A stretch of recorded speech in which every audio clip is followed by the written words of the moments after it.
In this video, I'm going to go over what a risk reward ratio is.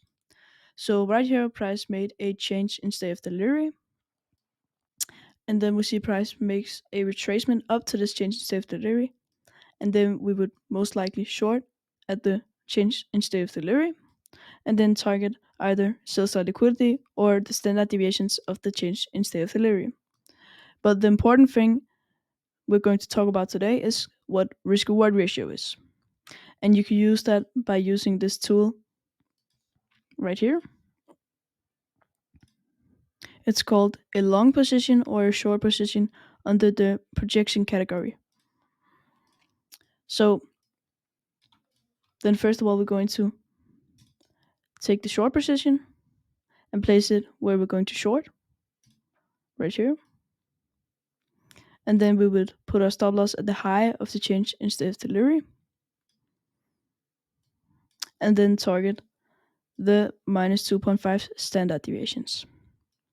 So right here we have our trade. So let's say I were to risk $1,000. And in that case, I would gain $2,430. And how you know that is you see these numbers right here at the risk reward ratio. That is 2.43. And you want to times 1,000 with 2.43. And then you would get the risk reward ratio you're looking for. And in this case, you would gain $2,430. So a good risk reward ratio is at least 2, because in that case, you would double your money. So now I'm going to show you an example of this in the charts. So right here, we created a change in state of delivery because we took out sell side liquidity. And in this case, we see price closing above this change in state of delivery. And then we form a fair value gap within this change in state of delivery. And something to note is that we also made a inversion fair value gap that leads to a confirmation the price is willing to go higher. So right here we have the change in state of delivery within the fair value gap. So if we were to take a long position, in that case we would use the long position right here and take a long at the change in state of delivery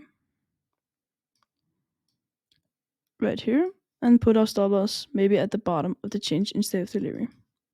And then we would use our standard deviations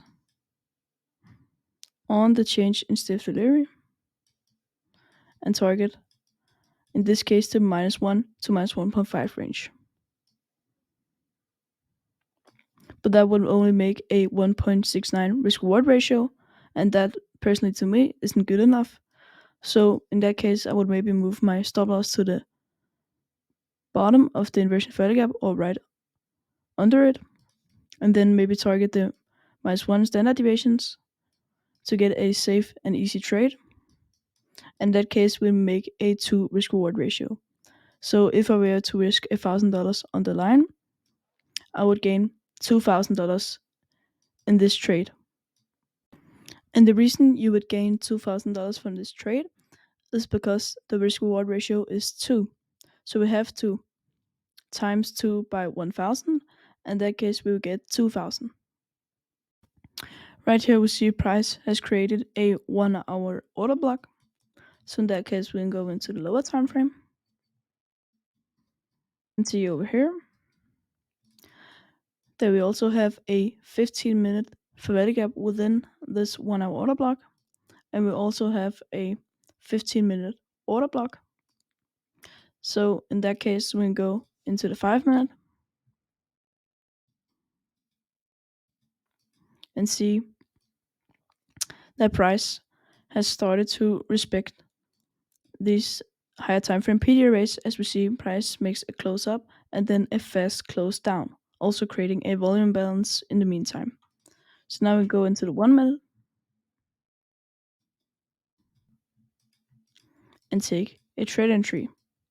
So if we were to short at the 15-minute fair value gap, consequent encouragement, as we see price started to respect these 2 order blocks, we could short at the consequent encouragement and then target these sell stops down here. And sell stops is where people are going to have their stop losses. So it's basically sell side liquidity.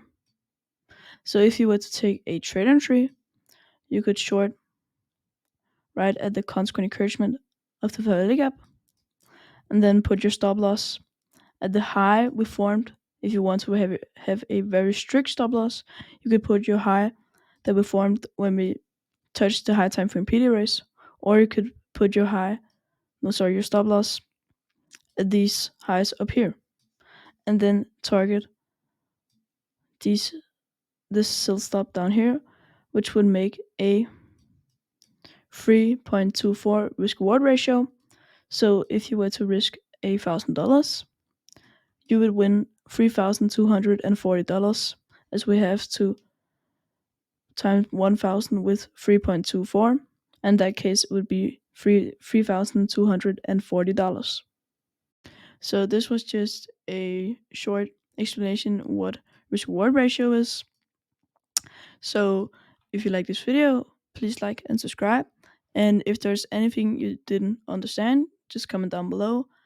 And also, if you like to engage with other traders, you can join my Discord, link in the description, and it's totally free to join.